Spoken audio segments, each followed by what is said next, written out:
चलिए तो देख लेते हैं कि बोर्ड परीक्षा 2020 का जो गणित का पेपर है उसका सॉल्यूशन क्या है। मैंने जो सभी प्रश्न है वो हल किए और आपको एक एक करके सभी प्रश्नों का सॉल्यूशन बताता हूँ कि आपने जो किया है सॉल्व वो सही है या गलत है। आप अपने स्तर पर जांच सकते हैं कि आपने कितना सही किया और अब किस प्रश्न में आपके कितने नंबर है वो आ सकते हैं। तो इजीली देख सकते हैं। सभी देखते हैं अपन एक एक पार्ट करके। पहला पार्ट लिया मैंने भाग अ। उसके अंदर पहला प्रश्न आपको पूछा गया था कि सूत्र निखिलम से 105 का वर्ग, आपको वर्ग पूछा था। ये वैदिक गणित से संबंधित प्रश्न है।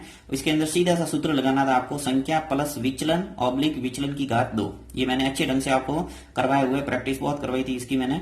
अब इसके अंदर आधार क्या हुआ, देखिए 105 है तो आधार क्या होगा 100 और विचलन संख्या माइनस आधार आप जानते होंगे। तो 105 में से 100 गया था, विचलन क्या आ गया 5। तो इस ढंग से आपने निकाला होगा, संख्या लिखी होगी, विचलन लिखा होगा, ऑब्लिक विचलन की घात 2। जब सॉल्व करेंगे तो देखिए 105 और 5 मिलके कितने हो गए 110 और 5 का वर्ग करेंगे तो क्या आएगा 25। दोनों को पास पास में रखा तो 110 25, ये इसका आंसर है।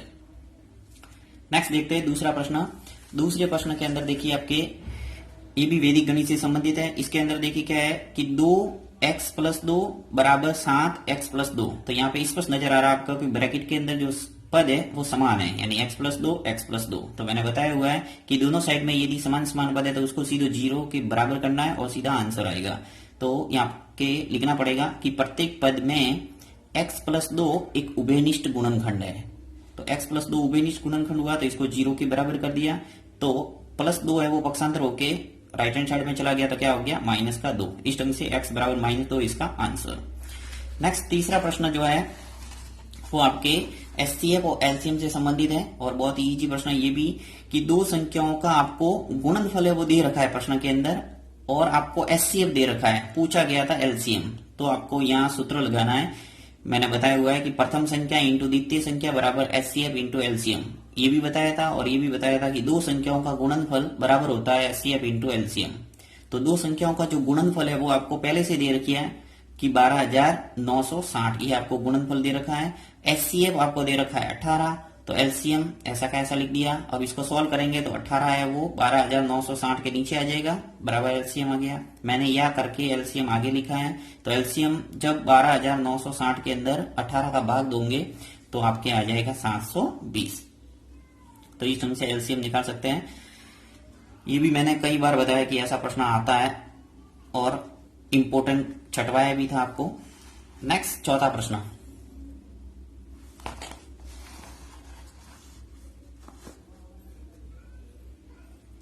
चौथा प्रश्न देखिए त्रिकोणमिति से संबंधित है। 3 cos 30 माइनस 4 cos की घात 3 30। इसके अंदर आपको cos 30 का मान है वो टेबल से रखना पड़ेगा और त्रिकोणमिति की जो सारणी है वो भी बनाना सिखाया था मैंने और आपने, मुझे पूरा विश्वास है कि आपने रखा होगा और हल किया होगा। तो 3 इंटू √3/2 cos 30 का मान होता है और cos 30 का मान रख लिया, माइनस 4 cos की घात 3 30। यहाँ cos 30 का मान रखना है, ऊपर 3 घात चढ़ाना है, ठीक है। 3 का गुणा जब √3 से होगा तो 3 √3 और बट्टा 2 आ गया, अंश का गुणा अंश से हो गया। यहाँ 4 ऐसा का ऐसा। अब देखिए 3 बार गुणा करना है तो √3 इंटू √3 इंटू √3 करेंगे तो क्या आएगा 3 √3 और 2 इंटू 2 इंटू 2 करेंगे तो क्या आएगा 8। अब देखिए ये कैसे आया, थोड़ा बता देता हूं मैं यहाँ पे साइड में और, कि √3 का गुणा 3 बार करेंगे तो क्या आएगा √3 इंटू √3 इंटू √3। तो √3 का गुणा √3 2 बार करते तो आपको पता है कि अंदर वाली संख्या लिखना है और रूट को गायब करना है और आ गया है √3 ऐसा का ऐसा, यही लिखा है। 4 का भाग जा रहा है 8 में 2 बार तो 2 से कट गया। अब 3 √3 बट्टा 2, यहाँ पर भी 3 √3 बट्टा 2, समान समान पद है। 3 √3 में से 3 √3 2 कट गया तो क्या आ गया 0। इस ढंग से प्रश्न 5वां है। ये आपके पूर्व कोण से संबंधित प्रश्न है और बहुत ही इजी है। इसके अंदर पहले से प्रश्न देखते ही पता चलता है, माइनस है तो बीच में उत्तर आएगा 0। तो यहाँ पे मैंने अच्छे ढंग से समझाया हुआ था ये और आपने किया होगा ये। sec 36 डिग्री बटा cosec 54 degree minus sec 54 degree बटा cosec 36 डिग्री। तो यहाँ पे आपको इन दोनों में से किसी एक को चेंज करना पड़ता है, ऊपर या नीचे में से। तो मैंने ऊपर यहाँ चेंज करके हल किया है। तो देखिए sec 36 था, इसको मैंने क्या लिखा, sec की जगह sec ही लिखा है। जो 36 था इसको मैंने चेंज किया 90 माइनस 54, क्योंकि जब 90 में से 54 को घटाएंगे तो क्या आएगा वापस आ जाएगा 36। इसी प्रकार नीचे है cosec 54, इसमें कोई चेंज नहीं है, sec ऐसा लिख दिया। यहाँ पर sec 54 था, इसको मैंने चेंज कर दिया, sec की जगह sec ही लिखा है। और 54 था उसकी जगह क्या किया मैंने 90 डिग्री में से 36 डिग्री को घटाया तो आ जाएगा 54। नीचे कोसेक 36 है, ऐसा का ऐसा। यहां पे सेक 90 माइनस थीटा हो रहा है, तो ये आपने सीखा हुआ है कि सेक 90 माइनस थीटा क्या होता है, कोसेक थीटा, पूर्व कोण से संबंधित। तो सेक 90 माइनस थीटा, और थीटा की जगह क्या है 54, तो आ जाएगा कोसेक 54। तो नीचे कोसेक 54 था, कोसेक 54 से कोसेक 54 कैंसिल हो गया तो आ गया 1। इसी प्रकार यहां पर भी बना, आ गया 1, तो 1 में से 1 गया तो क्या बचा 0।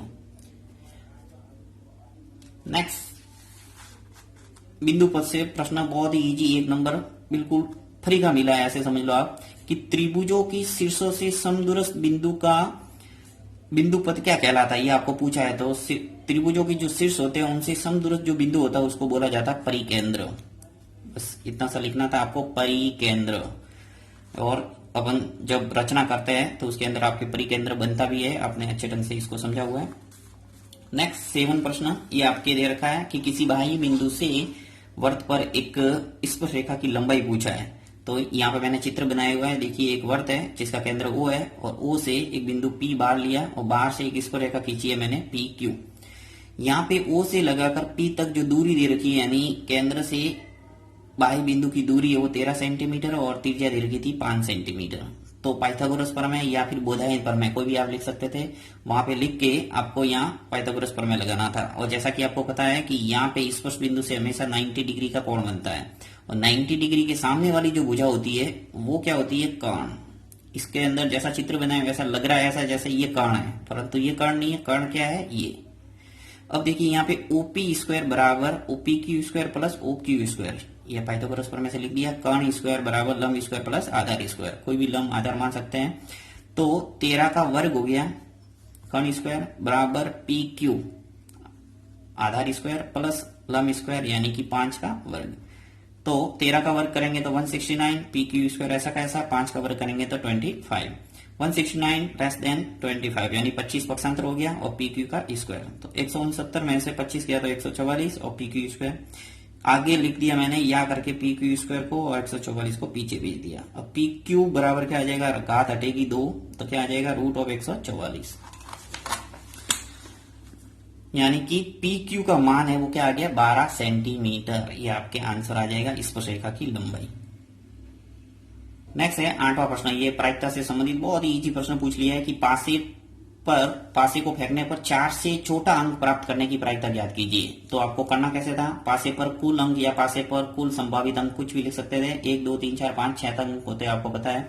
अब 4 से छोटे अंक कौन कौन से है, तो 1 2 और 3। 4 से छोटे कौन से, 1 2 3 है, तो यहां से लिख दिया 1 2 और 3। अब आपको लिखना है कि 4 से छोटा अंक आने की प्रायिकता या 4 से छोटा अंक प्राप्त करने की प्रायिकता, कुछ भी लिखो। सूत्र फिक्स था पूरे प्रश्नावली के अंदर, अनुकूल परिणामों की संख्या बटा कुल परिणामों की संख्या। तो अनुकूल अंक कितने, 1 2 3, तो ऊपर लिखना था 3, नीचे कुल परिणाम यानी 6, टोटल 6 है, तो 3 का भाग 6 में जा रहा है, 2 बार 1/2 उत्तर आ गया।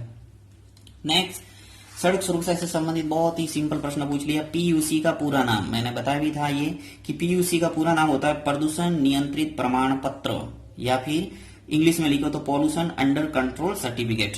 तो इजीली आपने लिख लिया होगा, 1 नंबर आ गया होगा। नेक्स्ट 10वां प्रश्न, 10वां आपकी समांतर श्रेणी से ही है ये एक तरह से, और सड़क सुरक्षा दोनों मिक्सअप कह सकते हैं आप, कि इसके अंदर आपको बोला है कि 3 सेकेंड 6 सेकेंड 9 सेकेंड ऐसे सिग्नल होता है। तो 13वां सिग्नल है वो आपको कितनी मिनट में पार होगा। तो यहाँ पे एक तरह से AP का निर्माण करना था, 3 6 9 और 13वां सिग्नल। तो AN यानी ये 13वां पद निकालना है, तो AN बराबर होता है A प्लस N माइनस 1 और D।